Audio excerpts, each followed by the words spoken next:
In the curl up, I'm gonna lay on my back, I'm gonna bend one knee and keep the other leg straight. You can do either side, it doesn't matter which side you do. And all I'm gonna do is lift my head up a little bit, almost as if I'm gonna go into a crunch, but I'm not going to do a crunch. So if I'm here, I've got one knee up, one leg bent to help me keep this pelvis in a neutral position. And I'm going to use my hands to feel if my spine is moving during this movement or not.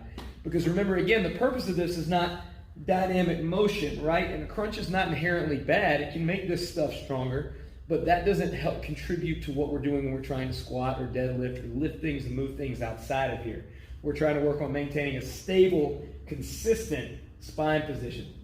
So in the curl up, we're going to take our hands and bring them under your back, right to where that back is probably coming off the floor just a little bit.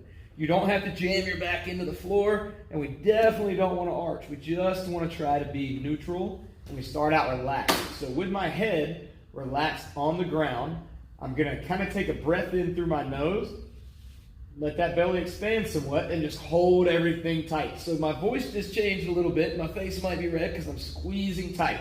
And then from here, I'm just going to lift my head, 10, 9, 8, 7, 6, 5, 4, 3, 2, 1. Come down and relax, and I'll let this relax there as well.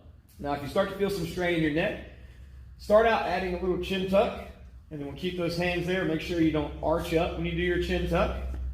Tuck it in and then come up, and we would count down from 10 again. Remember, holding super tight here and monitoring what's happening with your hands, because if you feel your back start to come up off your hands, then that means you're hyperextending and you move the spine.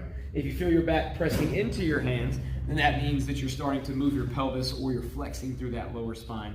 And remember, the purpose of these movements is to increase stability. Stability generally means we're trying to hold a specific position or keep something stable and strong so that it can bear weight. When we move the spine under a bearing weight situation, that can lead to injury. That can be a major problem. So that's why, like with a squat, we want to keep your back neutral. These movements are going to help keep us stable. So if you're doing that curl up, remember you can tuck your chin and you only lift the head up a few inches off the ground. We don't want to roll our head up too hard. That's going to be a 10-second hold. Do that 6 times. So when you're first starting out, you might only go through that 1 time for a set of 6. The second week, you could do 2 sets of 6. The third week, you could do 3 sets of 6. You could even go 6, 4, 2, and do a little countdown.